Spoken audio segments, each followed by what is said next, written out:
This is Rubbin Minds, pardon me.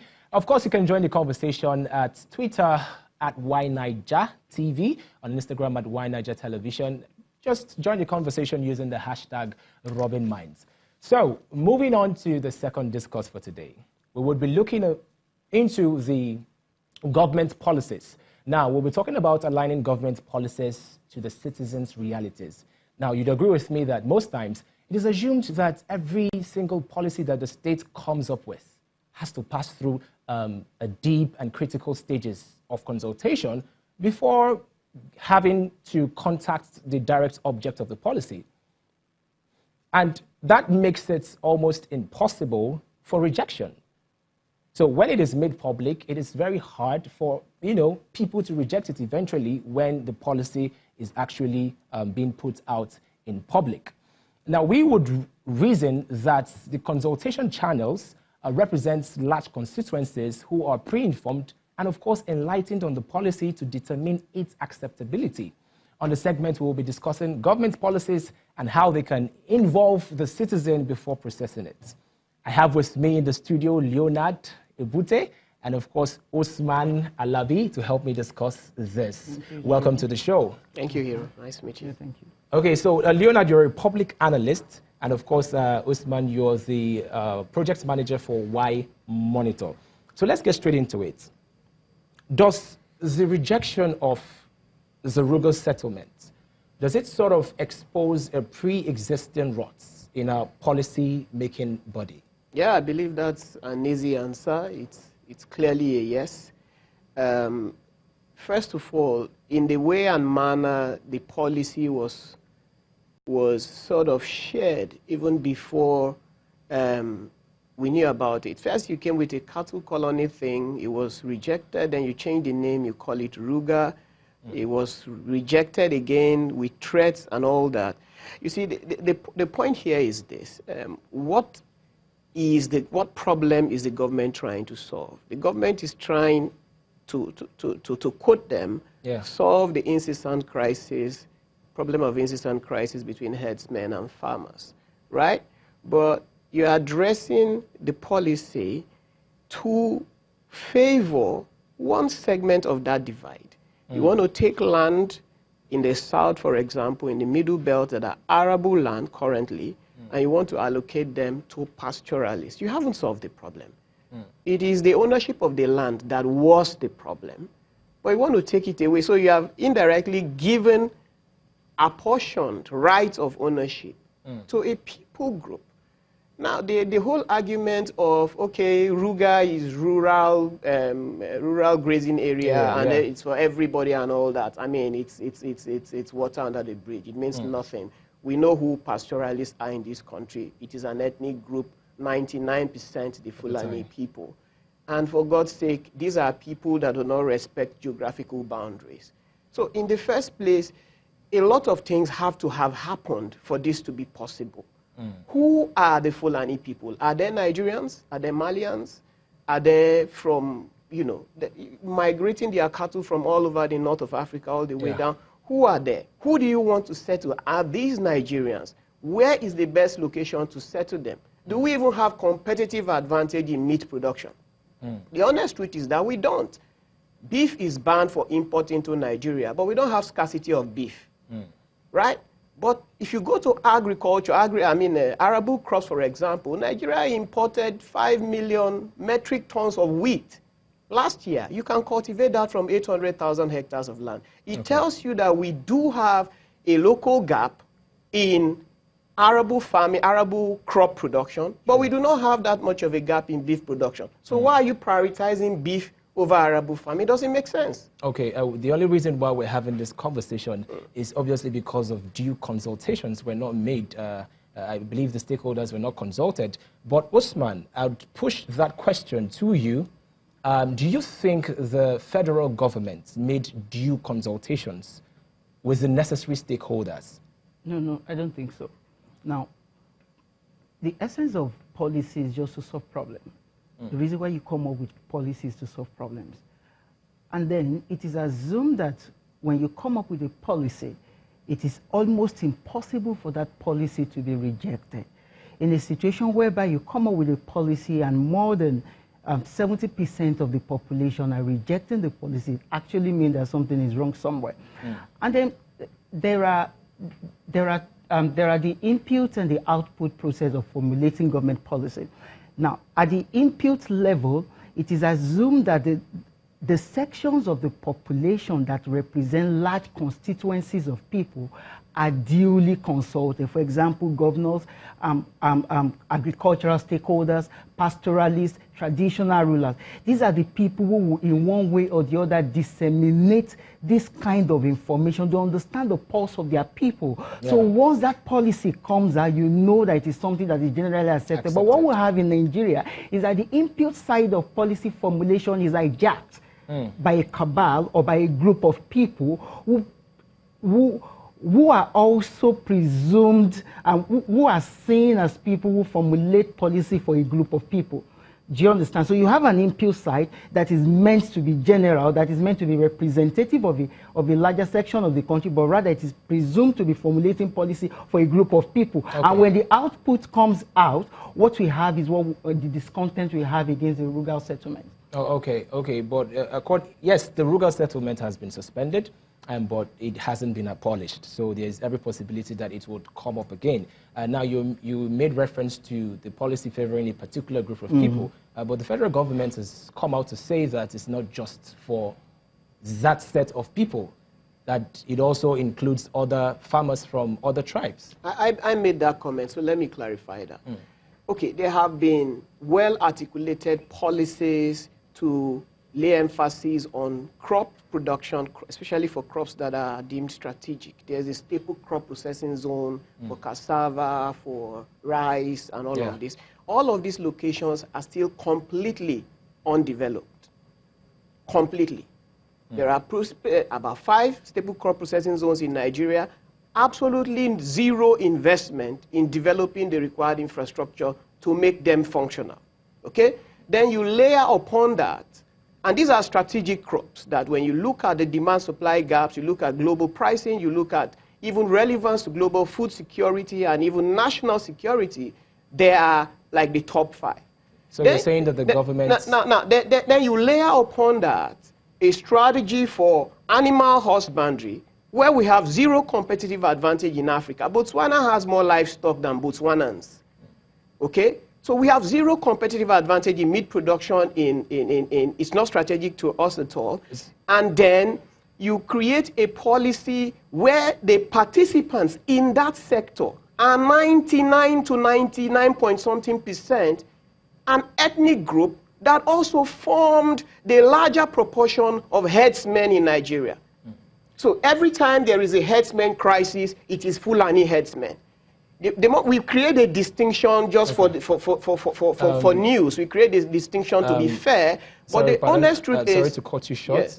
Yes, it's herdsmen. Yes. We do not attach a particular tribe or section of the country to it. Yes, so but for the purpose of this discussion... I agree with you, but if 99% of herdsmen in Nigeria are Fulani, it is a question of semantics, whether you put it on. I agree, it's good for the media, but these issues are too serious for us to begin to hide under the umbrella of correctness. I understand what you're saying, but I am saying that we do not attach a particular group or a particular tribe to the word herdsmen. Herdsmen could be any tribe. Yes, but I just gave you the logic of it to you. Yeah, I get it. You understand? I get it. I like the fact that you mentioned percentage. I get it. So moving on, what you're trying to say is that currently that there are structures that the government haven't even invested in, and they're trying to bring in new structures. When the government set up the Niger Delta Development Commission, for example, we knew that it's the people of the Niger Delta that are going to benefit.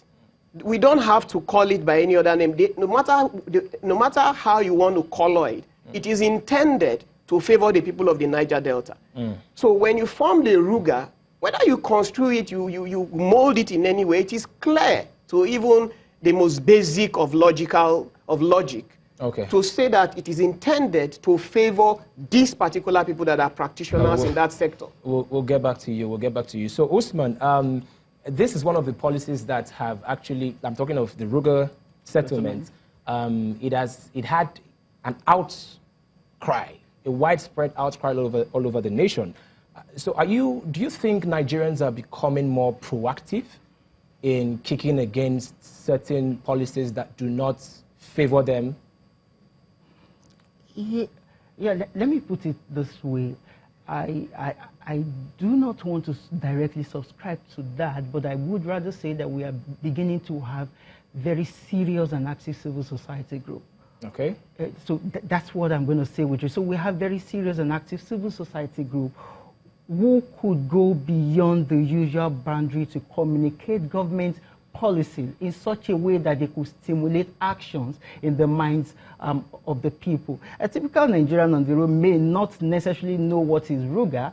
Somebody in Osun State who probably do not have access to a social media handle or to an internet may not necessarily know what RUGA is. So for me, I feel that what we are beginning to have is that we are beginning to have more militant civil society group who just go beyond the usual ranting, but go to the extent of mobilizing people for protest, educating them on what they need to know about government policy and why they need to say no to every policy that is not in consonance with their reality.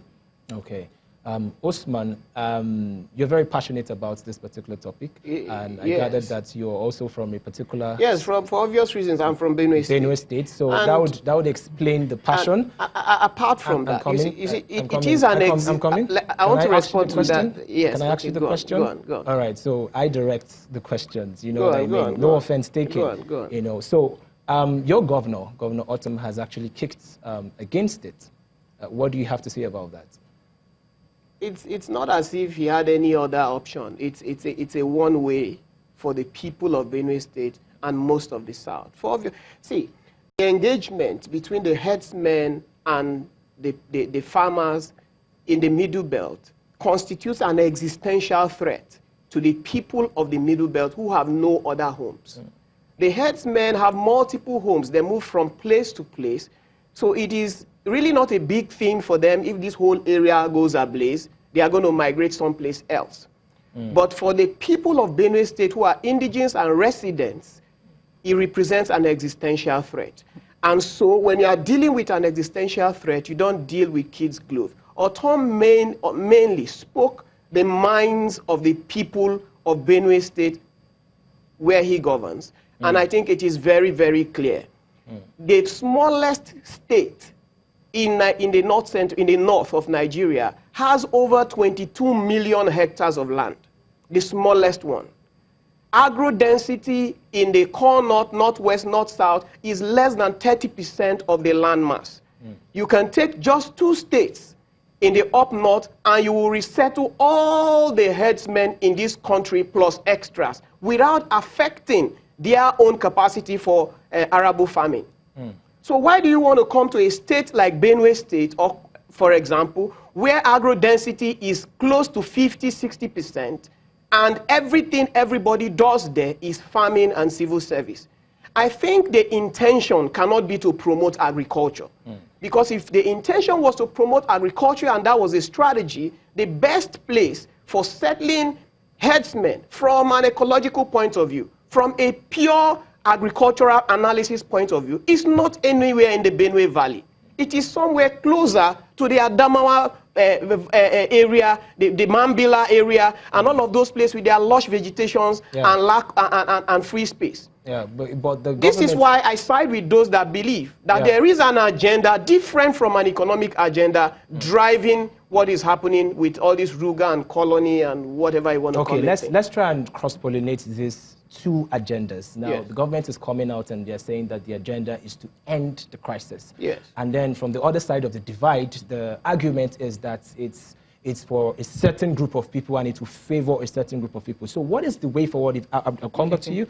What do you think is the way forward? Because you would agree with me that herdsmen farmers crisis is a big issue in Nigeria. What would be your solution? Awesome. We set up a farm in Kogi State, right? How did we access the land? We went as private investors, went through the process of land acquisition, and they gave the land to our business, and we are farming. There are Fulani people that own lands and houses in my place. We don't have any quarrel with land ownership.